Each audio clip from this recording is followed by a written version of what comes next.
ça va? C'est le crabe. C'est le crabe. A S M R.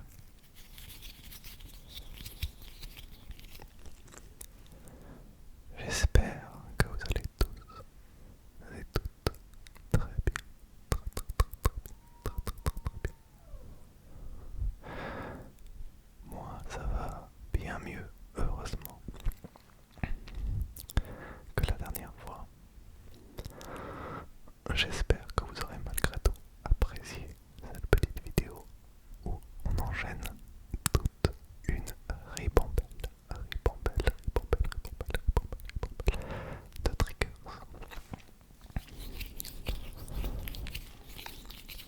Et ce soir,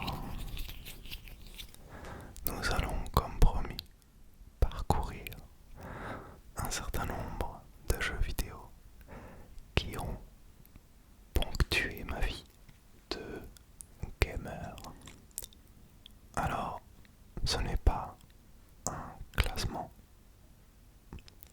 Je ne vous les sortirai pas dans un ordre bien précis, de mon préféré à mon moins préféré. Ce n'est pas non plus une liste exhaustive, car je pense qu'il est impossible pour moi de savoir le nombre de jeux que j'ai finis. Je ne suis pas non plus un fou qui finit un jeu tous les jours, mais il y en a trop pour que je m'en souvienne. Mais voilà, c'est un certain nombre de jeux qui ont marqué un tournant dans ma vie de gamer, qui m'ont fait apprécier certaines choses, même en dehors du jeu vidéo. Vous verrez ça. Et voilà, alors, bien sûr, tout ce que je vais dire ce soir est absolument, absolument subjectif. Ce n'est et ça restera uniquement mon avis. Elle est pas très française cette phrase. Ce n'est que mon avis. Alors, libre à vous de me dire ce que vous pensez des jeux que je vais vous citer ce soir. Et si ils vous ont plu, s'ils vous ont pas plu. Et si vous avez d'autres jeux à conseiller, déjà à moi, ou à tous ceux qui regarderont cette vidéo, quels sont pour vous les jeux qui vous ont vraiment marqué? On va démarrer tout de suite. Je t'invite donc à t'installer confortablement, très confortablement, à t'asseoir ou à t'allonger, mais surtout à te relaxer. Et avant de commencer, s'il te plaît, n'hésite pas à cliquer sur le petit bouton like, et à t'abonner si cette vidéo te plaît. Merci à tous. On démarre tout de suite.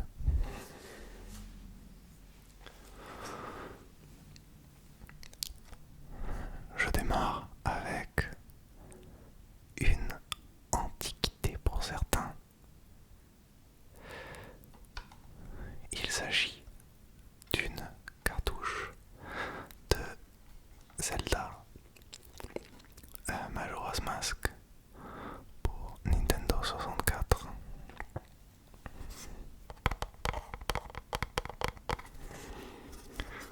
Alors,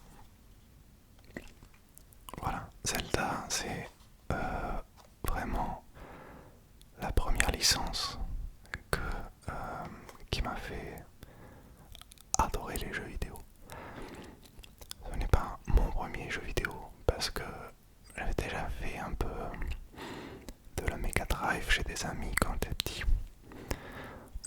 J'avais déjà fait de la Game Boy, j'avais la Game Boy, donc j'avais Mario, bien sûr qui était un de mes premiers jeux, mais quand on m'a offert la 64 avec Zelda et que j'ai découvert cette aventure, alors c'était pas celui-là, c'était Ocarina of Time.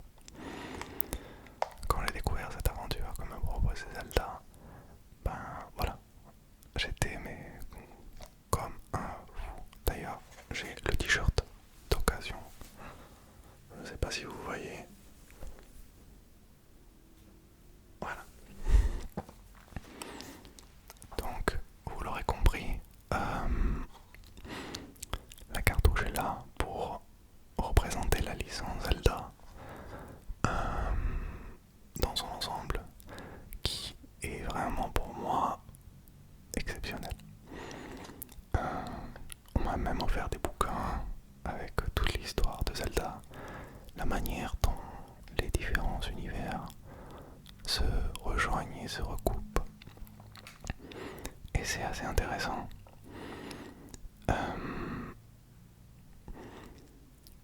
Si je devais vous faire un petit top 4, normalement c'est un top 3, mais après tout c'est ma vidéo, je fais ce que je veux. Un top 3, un top 4 du coup, de mes Zelda préférés. Il y aurait donc Ocarina of Time, qui est le premier jeu Zelda sorti sur Nintendo 64. Il y aurait également celui-ci, qui est The Legend of Zelda Majora's Mask, le deuxième titre sorti sur 64.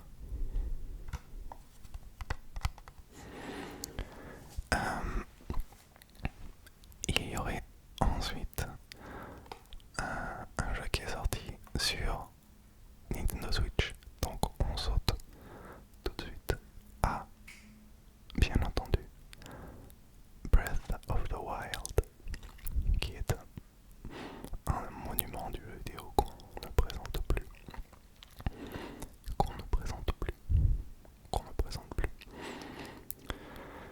Et le quatrième, qui ne pouvait pas sortir de mes jeux préférés Zelda, c'est The Wind Walker. Zelda The Wind Walker, qui est sorti sur GameCube à l'origine.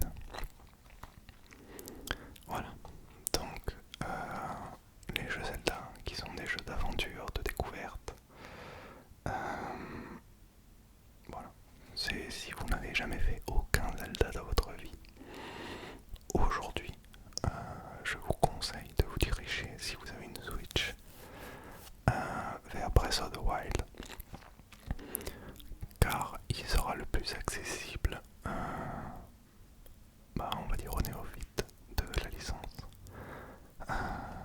plutôt que les jeux de 64 qui commencent à un peu avoir vieilli malheureusement, comme moi. Voilà. Donc, bien entendu, Zelda Forever Zelda.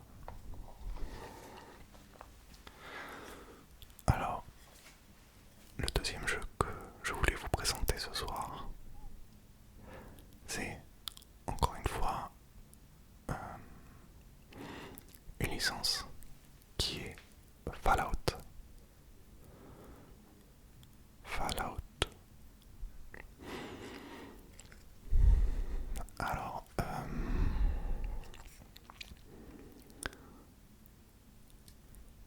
j'ai joué uniquement au 3 et au 4. Mais j'y ai passé un certain temps. De toute manière, à peu près tous les jeux que je vais vous présenter ce soir, je pense que j'y ai passé au moins 100 heures chacun. Donc, mine de rien, il y a quand même quelque chose qui les lie tous. Donc Fallout, donc l'histoire de Fallout se situe toujours dans un monde post-apocalyptique.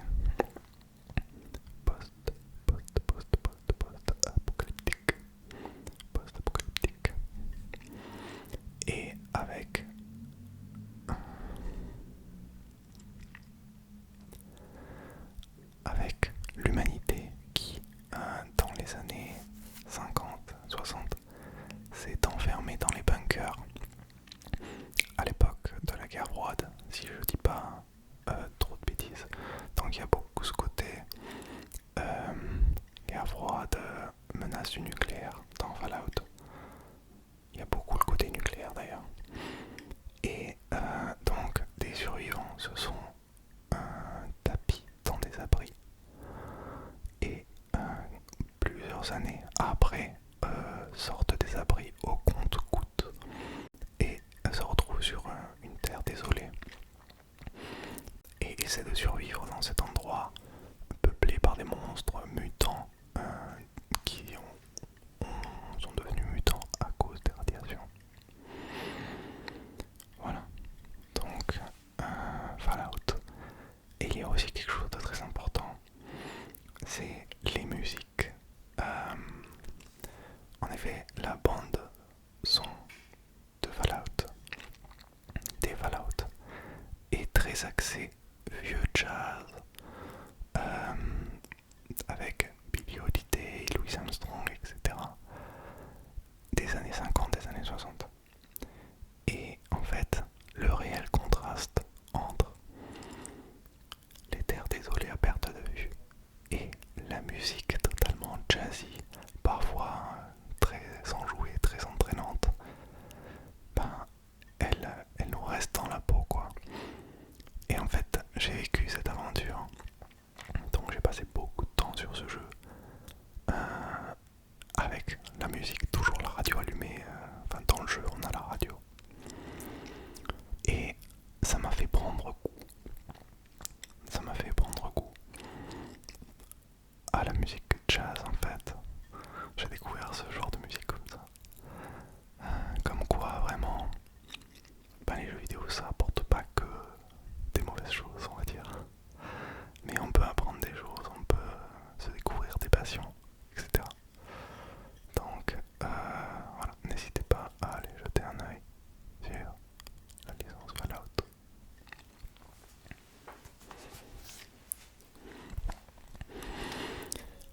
Vient ensuite ce jeu.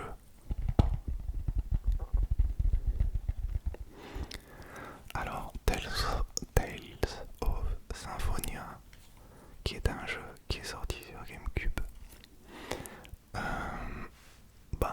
Quand j'étais adolescent, j'y ai passé un temps assez incroyable.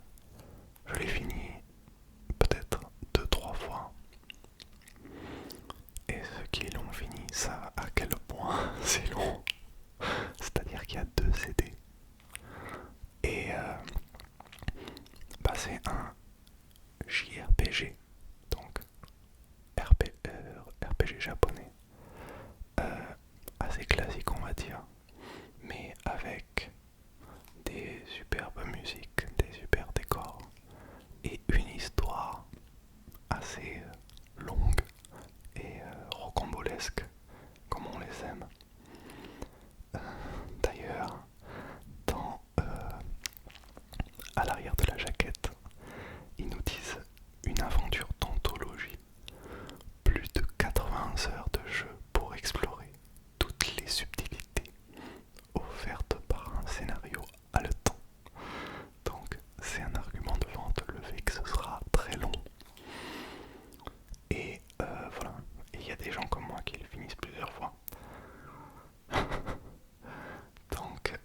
je reconnais que Final Fantasy VII, bien sûr que tout le monde acclame comme étant le meilleur Final Fantasy, est également un excellent jeu.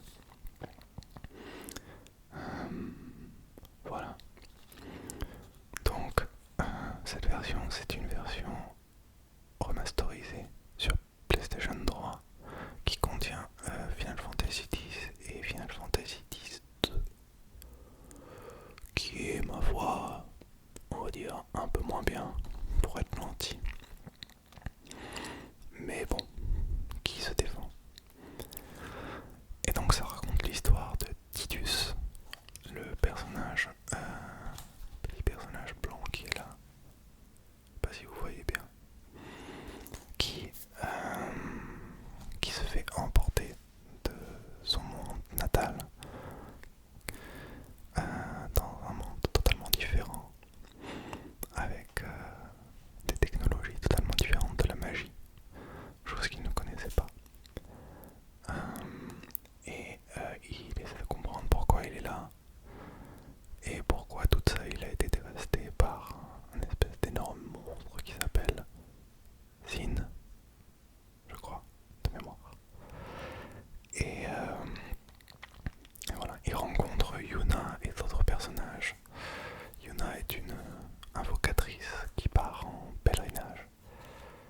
Et il va leur arriver plein d'histoires. Les musiques de Final Fantasy X sont particulièrement incroyables. J'ai écouté la bande originale un nombre incalculable de fois. Donc je vous invite à le faire. Il est remasterisé 14 fois. Et également dispo, je crois, sur les plateformes les plus récentes. Pour ceux qui voudraient se laisser tenter. Alors, le prochain jeu que je vais vous présenter se trouve en fait au dos de ma manette. Voilà. C'est un autocollant. Est-ce que vous retrouvez? Est-ce que vous savez à quel jeu il appartient? Je sais pas si vous voyez très bien d'ailleurs. Je sais pas si c'est assez près. Ouais. Donc, c'est un autocollant de The Binding of Isaac. The Binding of Isaac, qui est un jeu qui est sorti à la base sur ordinateur, sur PC, qui aujourd'hui existe aussi sur Switch, je crois, oui, sur Switch, et qui est un roguelike. Alors, un roguelike, c'est un type de jeu où, que je dise pas de bêtises, où on recommence plusieurs fois les mêmes niveaux. En général, c'est comme dans des donjons. On explore un donjon et ce donjon est souvent généré aléatoirement. Et on fait ce qu'on appelle des runs. On essaie d'aller le plus loin possible. Il y a un côté très aléatoire dans le roguelike. Donc on essaie d'aller le plus loin possible avec les éléments qui nous sont donnés. Et la particularité de Binding of Isaac, c'est que les objets peuvent avoir une interaction les uns avec les autres et se combiner de manière positive ou négative. Du coup, il y a un peu un côté apprentissage des types de monstres que l'on rencontre, et des types de boss. Quand on connaît un peu les attaques d'un boss, on sait qu'on va mourir, mais la prochaine fois qu'on viendra, on sait un petit peu comment il combat, les stacks qu'il a, etc. Donc il y a une ambiance très creepy dans Binding of Isaac. C'est l'histoire d'un petit garçon qui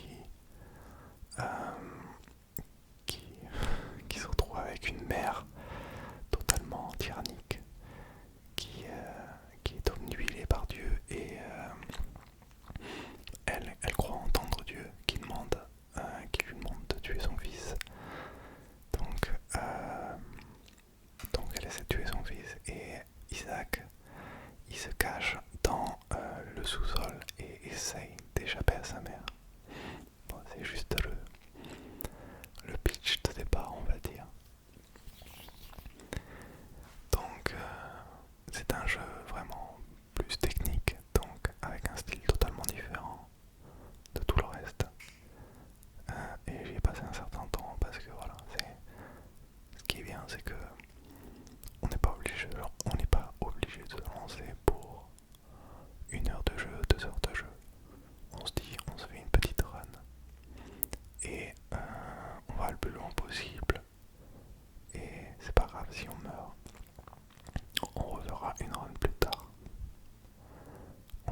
vraiment obligé de spoiler, donc je suis vraiment désolé euh, pour tous ceux qui n'ont pas encore fait le jeu. Je vous invite à avancer d'environ 1 ou 2 minutes maintenant. Mais je ne peux pas décemment parler de ce jeu si je ne spoil pas un minimum. Bon, ce sera un minimum. Ce sera pas non plus, je vais pas vous dire comment finir le jeu. D'accord? Voilà, vous êtes prévenus.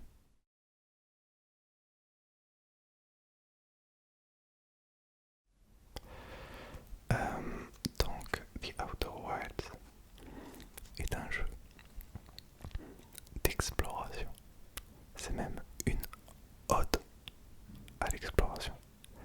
C'est-à-dire que la seule manière de progresser dans ce jeu, c'est de découvrir des choses, d'augmenter vos connaissances sur le monde qui vous entoure.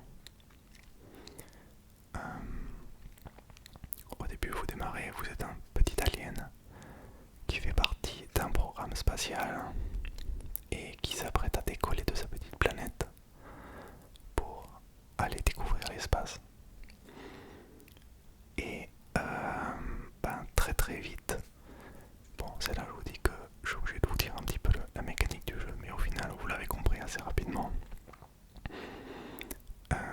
Dès que vous mourrez, ou bien que vous avez passé un certain temps, 26 minutes, 22 minutes, je ne sais plus exactement, dès que vous avez passé un certain temps, ça recommence le jeu. Il y a le soleil qui explose, qui vous engloutit, donc vous mourrez. Et vous revenez au point de départ. Donc c'est effectivement une boucle temporelle. Donc vous ne jouez que par boucle de 26 minutes. Donc si vous avez compris le concept, le jeu peut être fini en 26 minutes. Mais c'est là tout le génie de ce jeu. C'est que c'est impossible de finir ce jeu sans savoir comment le finir. Et pour savoir comment le finir, vous allez explorer ce petit système solaire qui se traverse en quelques minutes bien sûr, parce que sinon vous n'avez pas le temps de tout faire. Donc vous avez plusieurs planètes vraiment incroyables. Il y a 2 planètes jumelles avec une qui est pleine de sable au début de la boucle, qui envoie tout son sable sur l'autre planète tout au long de la boucle. Donc si vous vous rendez sur une planète, eh bien les paysages changent parce qu'il y a le sable qui remplit ou qui se vide en fonction du temps où vous êtes sur cette planète. Donc il y a vraiment plein de mécaniques comme ça, vraiment incroyables. Et je sais pas, il y a une ambiance particulière dans ce jeu. Il y a quelque chose, je sais pas, d'onirique, de découverte. Enfin la découverte, elle m'a vraiment médusé quoi. Qui plus est, les musiques nous mettent dans une ambiance incroyable. Bon, vous l'aurez compris, j'ai adoré ce jeu, je vous l'ai déjà dit je pense. Mais c'est un jeu donc vraiment à faire si vous êtes. Par contre, il faut un peu de patience. Faut pas. Vous n'aurez pas des combats, vous n'aurez pas des points de vie, vous n'aurez pas un objectif clair. C'est la découverte. Aller plus loin. Il faut être curieux, il faut être un peu patient, voilà. Donc, testez-le au moins et faites-vous votre propre avis. Et ceux qui l'ont fait, n'hésitez pas à me dire ce que vous en pensez dans les commentaires. Voilà, donc Outer Wilds, encore une fois, un excellent jeu.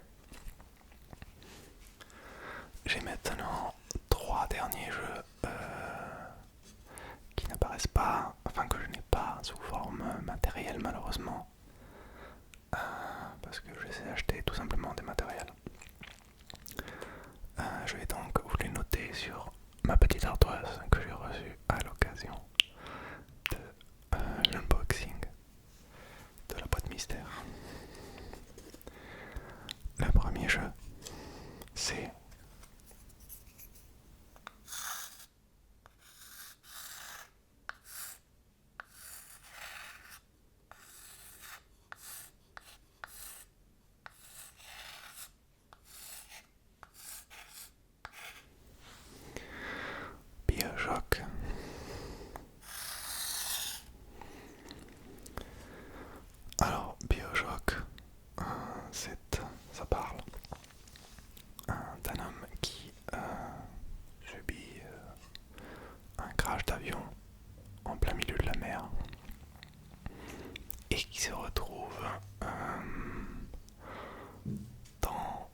une cité engloutie sous les eaux.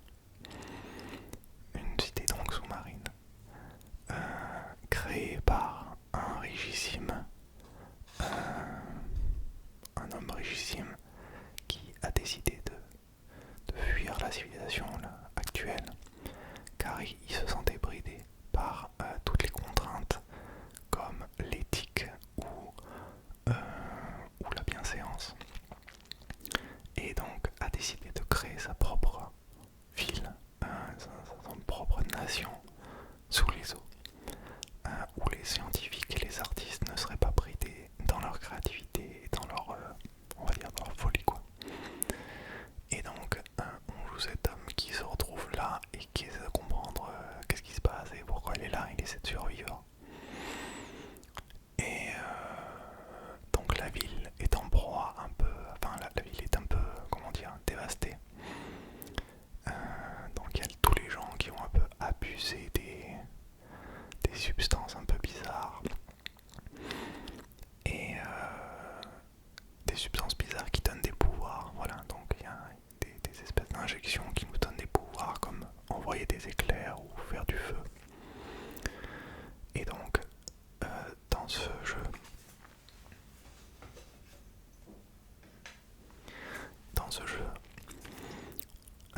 la chose la plus importante, c'est clairement l'ambiance quoi.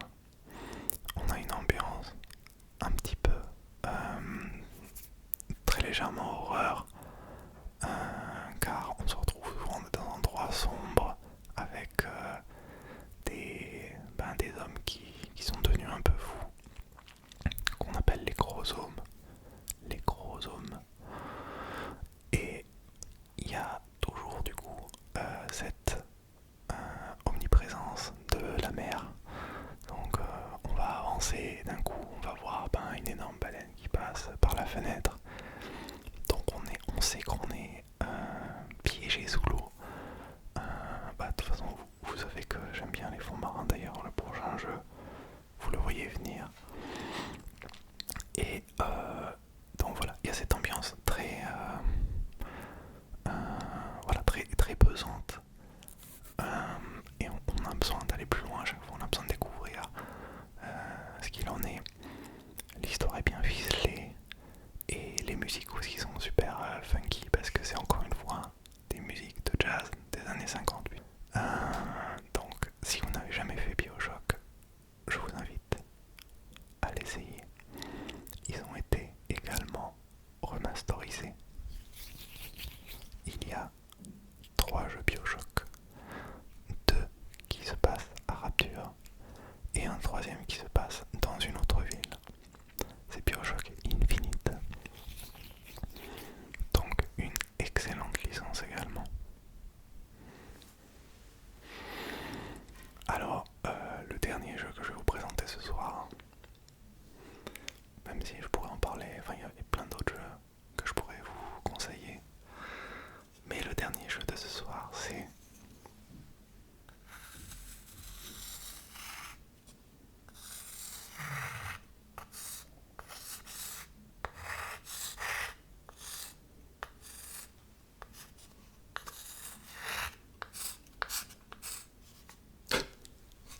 C'était sûr que ça allait arriver.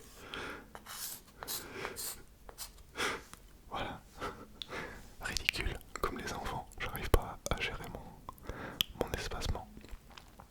Donc c'est Subnautica.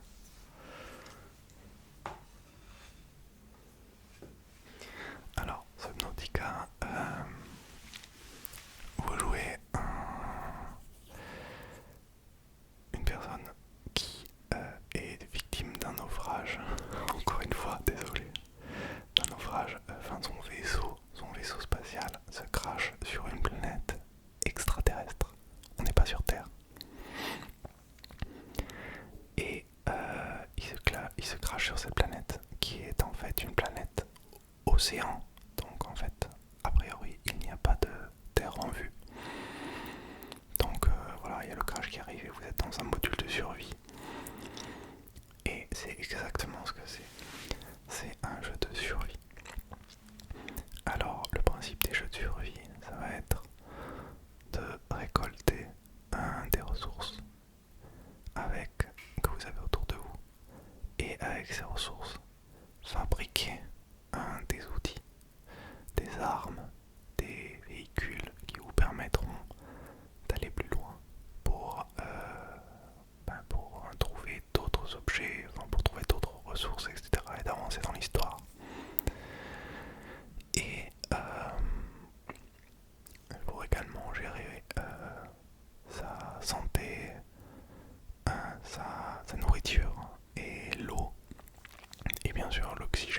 c'est vraiment un jeu de survie. Il y a également des prédateurs, des très gros prédateurs, des monstres sous-marins. Et donc, une fois de plus,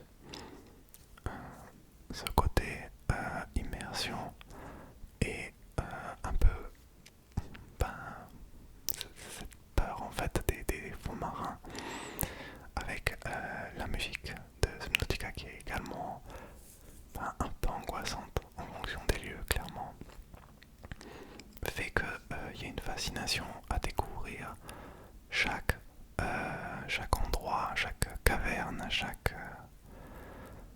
récif, vraiment, et à aller de plus en plus profond avec la lumière du soleil qui atteint de moins en moins, ben, au fur et à mesure qu'on plonge profond et on se retrouve à des centaines de mètres sous l'eau avec notre torche pour nous éclairer et quelques poissons bioluminescents.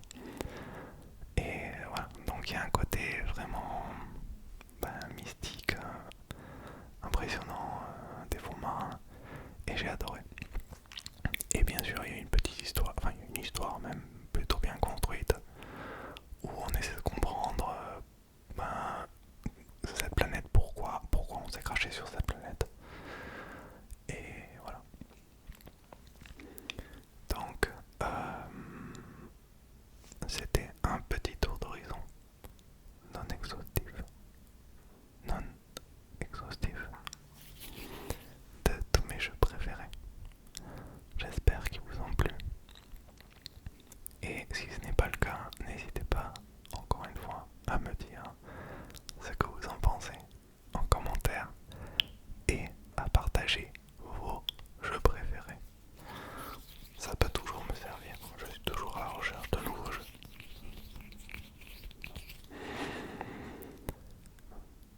Sur ce, mes amis, j'ai envie